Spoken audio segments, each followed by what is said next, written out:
युवा तरंग। यीशु का साथ ले चलो, यीशु का प्यार दे चलो, यीशु का साथ ले चलो, यीशु का प्यार दे चलो। यीशु नाम नित्य ले लो, दिल में उसे बसा लो। यीशु नाम नित्य ले लो, दिल में उसे बसा लो। अपने दिल की हर मुसीबत तुम आज दूर कर लो। यीशु का साथ ले चलो, यीशु का प्यार दे चलो, यीशु का साथ ले चलो, यीशु का प्यार दे चलो। सभी युवा भाई बहनों को जय यीशु। मैं आप सभी का हार्दिक स्वागत करता हूं युवा तरंग कार्यक्रम में। इस युवा तरंग कार्यक्रम में बहुत छोटा सा प्रवचन होता है और कुछ वचन सुनाए जाते हैं। आज के वचन में फादर ने ये कहा है कि हमें यीशु के साक्षी बनना है, जिस तरह यीशु पिता के साक्षी बने। इस संसार में जब हम जीते हैं, हम लोगों का नकल करते हैं। हर मनुष्य की आदत है किसी न किसी व्यक्ति का नकल करना। जो क्रिकेट खेलता है तो क्रिकेट के जो बड़े बड़े खिलाड़ी हैं उनका नकल करता है। हर क्षेत्र में इसी तरह किया जाता है। हम किसका नकल करें? कौन हमारे नकल के लायक है? वास्तव में इस संसार में हमारे नकल के लायक शायद ही कोई है। प्रभु यीशु ने स्वयं कहा है, तुम किसी को भी अपना पिता या गुरु या आचार्य मत कहो। क्या मतलब है इसका? इस संसार में कोई भी व्यक्ति नहीं है जो हमारे अनुकरण के योग्य है। अगर कोई है तो वो यीशु है। तो हम यीशु का अनुकरण करें। सबों को जय यीशु। प्रिय युवा साथियों, आइए हम प्रभु की वाणी को सुनेंगे। यूहन के सुसमाचार अध्याय 5 वचन संख्या 19 से लेकर आगे। यीशु ने अपने शिष्यों से कहा, मैं तुम लोगों से कह देता हूं, पुत्र स्वयं अपने से कुछ नहीं कर सकता है, वह केवल वही कर सकता है जो पिता को करते देखता है। जो कुछ पिता करता है वह पुत्र भी करता है, क्योंकि पिता पुत्र को प्यार करता और वह स्वयं जो कुछ करता है उसे पुत्र को दिखाता है। वह उससे महान कार्य दिखाएगा जिन्हें वह देखकर तुम लोग अचंभे में पड़ जाओगे। जिस तरह पिता मृतकों को उठाता जिलाता है, उसी तरह पुत्र भी जिससे चाहता उसे जीवन प्रदान करता है। क्योंकि पिता किसी का न्याय नहीं करता, उसने न्याय करने का पूरा अधिकार पुत्र को दिया है, जिससे सब लोग जिस प्रकार पिता का आदर करते हैं उसी प्रकार पुत्र का भी आदर करे। जो पुत्र का आदर नहीं करता वह पिता का जिसने पुत्र को भेजा है आदर नहीं करता। मैं तुम लोगों से कहता हूं, जिस तरह पिता स्वयं जीवन का स्रोत है, उसी तरह उसने अपने पुत्र को भी जीवन का स्रोत बना दिया और उसे न्याय करने का भी अधिकार दिया है, क्योंकि वह मानव पुत्र है। इस पर आश्चर्य ना करो कि वह समय आ रहा है जब वे सब जो कब्र में हैं उनकी वाणी सुनकर निकल आएंगे। मैं स्वयं अपने से कुछ भी नहीं कर सकता, मैं जो अपने पिता से सुनता हूँ उसी के अनुसार निर्णय देता हूँ और मेरा निर्णय न्याय संगत है, क्योंकि मैं अपनी इच्छा नहीं बल्कि जिसने मुझे भेजा है उसकी इच्छा पूरी करना चाहता हूँ। प्रिय युवा साथियों, आज का जो प्रभु वचन हमने सुना उसमें प्रभु यीशु स्वयं का पिता से संबंध के बारे में हमारे बीच में रखते हैं। प्रभु यीशु कहते हैं, जो पिता को करते देखता हूं, जो कुछ पिता करता है वही पुत्र भी करता है।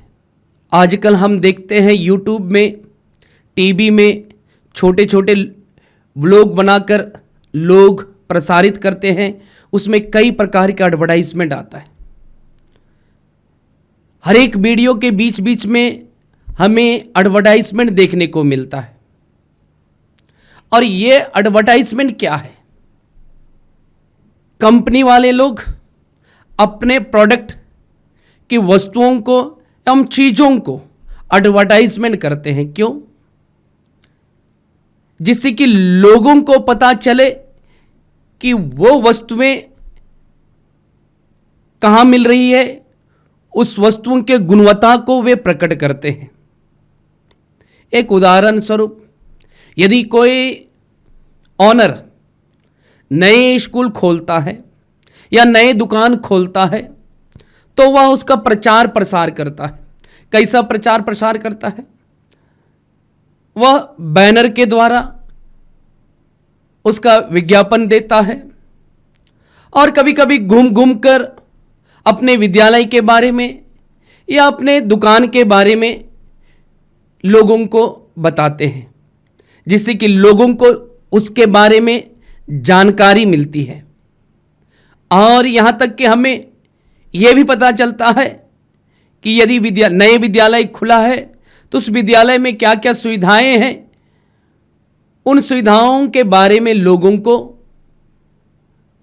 प्रचार प्रसार करके विज्ञापन के द्वारा और कई अलग अलग तकनीकें अपनाकर उसका सूचना लोगों को देते हैं। कुछ इसी प्रकार की बातें आज के सुसमाचार में प्रभु यीशु हमसे कहते हैं। हर मनुष्य अपने परिवार का एडवर्टाइजमेंट करता है। हर व्यक्ति अपने पिता को, अपने परिवारजनों को और अपने माता पिता भाई बहनों को प्रदर्शित करता है। उदाहरण स्वरूप कहा भी जाता है कि बच्चे का प्रथम पाठशाला घर होता है और उसके माता पिता प्रथम शिक्षक होते हैं। जो माता पिता बच्चों को सिखाते हैं उसी को बच्चे लोग अपने कार्यों के द्वारा, व्यवहारों के द्वारा दूसरों के सामने प्रकट करते हैं। कुछ ऐसा ही है पवित्र बाइबल हमें बताता है।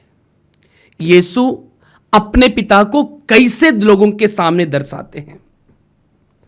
प्रभु का वचन में हमने सुना, यूहन्ना के सुसमाचार अध्याय 5 वचन संख्या 19 में, जहां प्रभु यीशु बहुत ही स्पष्ट एवं सुंदर कहते हैं कि पुत्र स्वयं अपने से कुछ नहीं कर सकता, जो पिता को करते देखता है वही पुत्र भी करता है। यानी कि एक पिता का अपने पुत्र से संबंध कैसा होता है, ये पुत्र के गतिविधियों के द्वारा हम जानते हैं। यदि पुत्र आजकल के जमाने में शराबी है, पुत्र अगर झूठ बोलने वाला है, पुत्र अगर सिगरेट पीता है, नशा करता है, खैनी गुटखा चोरी गाली गलौज करता है, तो वह अपने पिता को दर्शाता है। क्यों? क्योंकि वचन में हमें बताया है कि जो बड़े लोग करते हैं उसी को छोटे उम्र के लोग उसी को देखकर वैसा ही करते हैं जैसे वे अपने बीते हुए जीवन में देखते हैं। उदाहरण स्वरूप एक किसान का बेटा किसान का कार्य करता है, क्योंकि वह अपने पिता को देखता है कि किस प्रकार किसान खेती बाड़ी करता है, वैसा ही उसका पुत्र भी करता है। यदि पिता बिजनेसमैन है तो निश्चित रूप से पुत्र भी उस बिजनेस पिताजी को वह देखता है, सुनता है और उसकी गतिविधियों को पकड़ने की कोशिश करता है, उसका अनुसरण करने की कोशिश करता है। ऐसा ही कोई बड़ा अधिकारी है, यदि वह बेटा भी अपने पिता जो अधिकारी है उससे देखकर वैसा ही कार्य करने की कोशिश करता है। प्रिय युवा साथियों, अभी ध्यान से सुनिएगा। यीशु के पिता परमेश्वर है और यीशु अपने पिता को कैसे लोगों के सामने दर्शाते हैं, यह हम पवित्र बाइबल में हमें मिलता है। पूरे पवित्र बाइबल में हम देखेंगे कि पिता परमेश्वर प्रेमी पिता है और वह पिता हर एक मनुष्यों को, चाहे वह लंगड़ा हो, अंधा हो, बहरा हो, चल फिर नहीं सकता हो, लेकिन बड़ी मोहब्बत से बनाता है। यानी कि यीशु प्रेम है। इसी बात को संत योहन के पहले पत्र में हम पढ़ते हैं, जहां संत योहन अपने पत्र में लिखते हैं कि यीशु प्रेमी प्रभु है। सचमुच में पिता परमेश्वर प्रेम है। उसी को दर्शाने के लिए यीशु ने इस धरती पर आया और उसने कहा कि मेरे पिता प्रेमी पिता है। इसलिए वचन में हम पढ़ते हैं, योहन के सुसमाचार अध्याय 3 वचन संख्या 16 में बहुत ही सुंदर तरीके से हमारे बीच में सुसमाचार लेखक रखते हैं। कहते हैं कि पिता परमेश्वर ने संसार को इतना प्यार किया कि उसने अपने एकलौते पुत्र को पूरे मानव जाति को उद्धार के लिए, पूरे मानव जाति को पाप से बचाने के लिए इस धरती पर अर्पित कर दिया। ये प्रेम है। हम पवित्र बाइबल में हम पढ़ेंगे प्रभु यीशु के बारे में कि प्रभु यीशु अपने पिता को प्रेमी पिता कह करके पुकारते हैं और ईश्वर सचमुच में प्रेम है। उदाहरण स्वरूप हम पाएंगे लूकस के सुसमाचार अध्याय 10 वचन संख्या 25 में हम पढ़ेंगे, एक शास्त्री यीशु के पास आता है और शास्त्री को यीशु प्रेम के बारे में सिखाते हैं। कहते हैं, शास्त्री को संहिता को दिखाते हुए कहते हैं, यानी कि संहिता में भी पिता परमेश्वर के प्रेम के बारे में दर्शाया गया है। वचन में हम सुनते हैं प्रभु यीशु शास्त्री को कहते हैं, क्या आपने नहीं पढ़ा संहिता में कि अपने ईश्वर को सारे हृदय से, अपनी सारी आत्मा से, अपनी सारी शक्ति से और अपनी सारी बुद्धि से प्रेम करो और अपने पड़ोसियों को अपने समान प्रेम करो। यानी कि यीशु अपने पिता जो प्रेमी पिता है उसके बारे में बताते हैं कि ये पिता प्रेमी पिता है। प्रिय विश्वासी भाइयों और बहनों, यीशु सचमुच में प्रेमी पिता है। इसलिए हम नबी ईसायाह के ग्रंथ में भी पढ़ते हैं, जहां प्रभु का वचन कहता है कि यदि मां अपने बेटे को भूल जाएगी लेकिन मैं तुम्हें नहीं भुलाऊंगा। यीशु हर एक जन से प्रेम करते हैं, हर एक युवक युवतियों से प्रेम करते हैं, चाहे वह पापी इंसान हो, प्रभु उससे भी प्रेम करते हैं। और प्रभु प्रेम इसलिए करते हैं ताकि मैं और आप उस प्रेमी प्रभु को पहचान पाए। और दूसरी सबसे बड़ी बात, यीशु अपने पिता को एक दयालु पिता कहकर पुकारते हैं। हम पढ़ेंगे लूकस के सुसमाचार अध्याय 6 वचन संख्या 36 में, अपने स्वर्ग के पिता जैसे दयालु बनो, दोष ना लगाओ और तुम पर भी दोष नहीं लगाया जाएगा। यानी कि स्वर्ग के पिता दयालु पिता है। इसी को प्रभु यीशु दर्शाते हैं कि मेरा पिता दयालु पिता है। प्रिय युवा साथियों, आप एक पुत्र होने के नाते अपने पिता के बारे में क्या दर्शाते हैं? क्या हम में से बहुत सारे युवक युवतियां आजकल नशे की लत में रहते हैं, बुराई के पथ में रहते हैं? क्या मेरा पिता शराबी थे? क्या मेरा पिता सिगरेट पीने वाला था? क्या मेरा पिता झूठ बोलने वाला था? क्या मेरा पिता दूसरों के बारे में चुगली करने वाला था? क्या मेरा पिता अश्लीलता के बातों पर डुबाता था? यदि आप इन बातों पर, इन गुणों पर है, तो मैं और आप शैतान के कार्यों को हम करते हैं। हम सच्चे पिता के कार्यों को नहीं करते। सच्चा पिता प्रेमी पिता है, सच्चा पिता दयालु पिता है, जिसको प्रभु यीशु ने बहुत ही सुंदर तरीका से हमारे बीच में दर्शाया है कि पिता सचमुच में दयालु पिता है। यहां तक कि हम पढ़ेंगे लूकस के सुसमाचार अध्याय 16 वचन संख्या 29 में भले समारी स्त्री के बारे में। वहां पर भी प्रभु यीशु दयालुता को दृष्टांत के रूप में बताते हैं। दयालुता दृष्टांत के रूप में बताते हैं। कैसे बताते हैं? एक मनुष्य यरूशलेम से यरीहो की यात्रा कर रहा था और वहां पर व्यक्ति गुंडों के हवाले होता है और वे गुंडे लोग उसको लूटपाट करते हैं और उससे अधमरा छोड़ देते हैं। और उसी रास्ते से याजक गुजरता है। याजक की नजर उस व्यक्ति पर पड़ती है जिस पर जो घायल है, लेकिन वह अनदेखा करके निकल जाता है। उसी रास्ते से एक लेवी आते हैं। वे भी उस व्यक्ति जिसको मारा गया है, सड़क किनारे पड़ा हुआ है, उससे भी देखता है, लेकिन वह भी अनदेखा करता है। उसी रास्ते से और एक समारी गुजरता है और उस व्यक्ति पर पड़ता है जो रास्ते पे गिरे हुए हैं। वह जैसे ही देखता है वह दयालुता से भर जाता है। इन तीनों में से कौन दयालुता दिखाया? समारी स्त्री। और यह समारी व्यक्ति दयालुता को दर्शाता है और इसी की प्रशंसा होती है।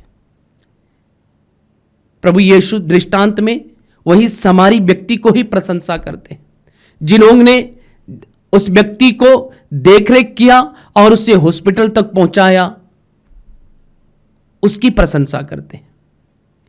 प्रभु यीशु इस दृष्टांत के द्वारा यही संदेश देना चाहते हैं कि उसका पिता जो परमेश्वर है, स्वर्ग और पृथ्वी को बनाया है, वह दयालु पिता है। और तीसरी सबसे बड़ी बात, यीशु अपने शिष्यों को और आज हम लोगों को भी यही संदेश देते हैं कि यीशु के पिता क्षमा देने वाला पिता है। जैसे कि हम वचन में हम पढ़ते हैं, यीशु के पास एक स्त्री जो व्यभिचार में पकड़ी गई थी और जिसको संहिता में कहा गया था कि जो लोग व्यभिचार करते हुए पकड़े जाते हैं उन्हें पत्थर से मार डालने का आदेश दिया गया था। शास्त्री और फरीसी ऐसी स्त्री को पकड़कर प्रभु यीशु के पास लेकर के आते हैं और प्रभु यीशु के पास आकर के यीशु को संहिता के बारे में कहते हैं कि मूसा के संहिता में लिखा गया है जो भी लोग व्यभिचार करते पकड़े जाए उससे पत्थरों से मार डालने का हमें आदेश दिया गया है। जब प्रभु यीशु उनकी वाणी को सुनते हैं, प्रभु यीशु क्या कहते हैं? प्रभु यीशु से कहते हैं जो निष्पाप है वही सबसे पहले स्त्री पर पत्थर मारे। पवित्र वचन हमें बताता है कि किसी ने भी उस स्त्री पर जो व्यभिचार करते हुए पकड़ी गई थी, किसी ने पत्थरों से नहीं मारा, क्योंकि वहां जितने भी लोग आए थे सब के सब पापी लोग थे। यानी कि यीशु अपने पिता के बारे में इस घटना के द्वारा यही संदेश देते हैं कि क्षमा देने वाला प्रभु यीशु। और आजकल हम 40 काल में हैं, प्रभु यीशु के दुख भोग पर मनन चिंतन कर रहे हैं, प्रभु यीशु के क्रूस पर मनन चिंतन कर रहे हैं। और आजकल हमें यही देख प्रभु की शिक्षा हम क्रूस पर से सुनते हैं। प्रभु यीशु ने क्रूस पर से क्या शिक्षा दी? प्रभु यीशु जिन लोगों ने प्रभु यीशु को प्रताड़ित किए, उस पर दोष लगाए, उससे दुख दिए, प्रभु यीशु उनके अपने पिता से कैसे प्रार्थना करते हैं? कहते हैं, हे पिता इन्हें क्षमा कर, क्योंकि ये नहीं जानते हैं कि ये क्या कर रहे हैं। प्रिय युवा साथियों, यीशु मसीह अपने पिता को एडवर्टाइजमेंट करते हैं, कहते हैं कि मेरा पिता दयालु पिता है, मेरा पिता प्रेमी पिता है, मेरा पिता क्षमा देने वाला पिता है। और प्रभु यीशु जो प्रभु यीशु का अनुसरण करते हैं उनको ये भी कहते हैं, जो मेरा अनुसरण करना चाहता है वह आत्म त्याग करे, तभी वह मेरा अच्छा शिष्य होगा। जो मेरी शिक्षा को सुनता है वह उसकी शिक्षा को सुनता है जिस शिक्षा को पिता परमेश्वर ने मुझे सुनाने के लिए आप लोगों को दिया। प्रिय युवा साथियों, हम किसका एडवर्टाइजमेंट करते हैं? क्या इस 40 काल में हम उस दयालु पिता को लोग मेरे जीवन में देख सकते हैं? क्या इस पवित्रता के समय में, कृपा के समय में अन्य व्यक्ति लोग मेरे जीवन में, मेरे व्यवहारों में, मेरे गतियों में दयालुता, प्रेम एवं क्षमा एवं प्रभु यीशु के आज्ञाकारिता को मेरे ऊपर देख सकते हैं? यदि लोग इन सभी गुणों को मेरे ऊपर देख पाते हैं, मेरे ऊपर इन गुणों को अनुभव करते हैं, तो हम निश्चित रूप से यीशु का सच्चा शिष्य हैं। नहीं तो हम यीशु का सच्चा शिष्य नहीं बन सकते। और यीशु हमें अपना शिष्य बनने के लिए यही कहते हैं, तुम मेरी शिक्षा पर बने रहो। तो आइए हम प्रार्थना करें कि पवित्र आत्मा हमें अपने वरदानों से भर दे, अपनी कृपाओं से भर दे, जिससे कि हम भी प्रभु यीशु के गुणों को अपनाकर पिता परमेश्वर के प्रेम को दूसरों तक पहुंचाने में सक्षम हो, पिता परमेश्वर की दयालुता को अपनाकर दूसरों को दयालुता दिखा सके, पिता परमेश्वर की क्षमा को अपनाकर दूसरों को हम क्षमा दे सके। और प्रभु का दर्शन पाना है तो निश्चित रूप से हमें इस 40 काल में जो लोग के पास कपड़ा नहीं है उन्हें कपड़ा पहनाकर ही हम प्रभु का दर्शन कर सकते हैं। जो लोग बीमार हैं उन लोगों से मुलाकात करके हम ईश्वर के दर्शन कर सकते हैं। जो लोग भूखे हैं, प्यासे हैं, उन भूखों को भोजन खिलाकर, प्यासों को पानी पिलाकर ही हम ईश्वर को दर्शन कर सकते हैं। और दूसरा उपाय नहीं है ईश्वर को दर्शन करने का। तो आइए हम थोड़ी देर अपनी आंखें बंद करें और प्रभु से प्रार्थना करें, हे पिता हम सब पर दया कीजिए, जिससे कि हम भी स्वर्ग तेरे समान दयालु बन सके। हे पिता हमें प्रेम से भर दीजिए, जिससे कि हम भी अपने कार्यों के द्वारा प्रेम को बांट सके। हे पिता हम सब के ऊपर में क्षमा दे दीजिए, हमारे पापों को क्षमा कीजिए, जिससे कि हम दूसरों को भी क्षमा कर आशीषों कृपा प्राप्त कर सके। आमीन। आइए हम प्रार्थना करें। प्रभु यीशु मैं तुझे धन्यवाद देता हूँ इन बेटे बेटियों के लिए, इन भाई बहनों के लिए जो इन वचनों को सुन रहे हैं। मैं उनके लिए प्रार्थना करता हूँ, जिस तरह तूने अपने पिता को हमें दर्शाया उसी तरह इस पापमय संसार को, इस जटिल संसार को, इस कपटपूर्ण संसार को तेरा साक्ष्य देने के लिए हमें कृपा दीजिए, तेरी तरह बनने के लिए हमें कृपा दीजिए। प्रभु यीशु विशेष करके मैं इन छोटे बेटे बेटियों के लिए प्रार्थना करता हूँ। वे अपने प्रतिदिन के जीवन में कितने ही मित्रों के साथ उठते बैठते हैं, उन सबके लिए भले ही उदाहरण बनने के लिए उन्हें कृपा दीजिए।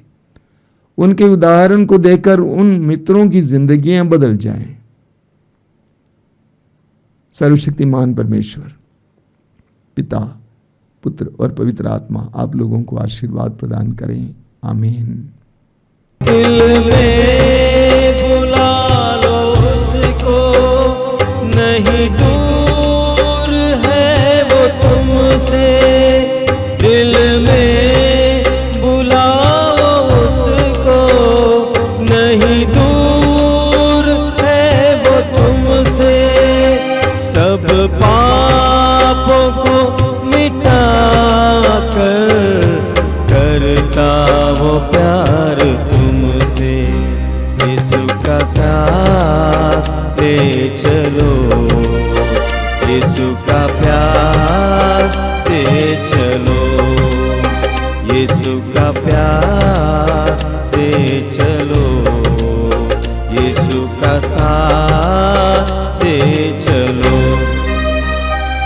जीवन की राह पर यीशु का नाम ले चलो।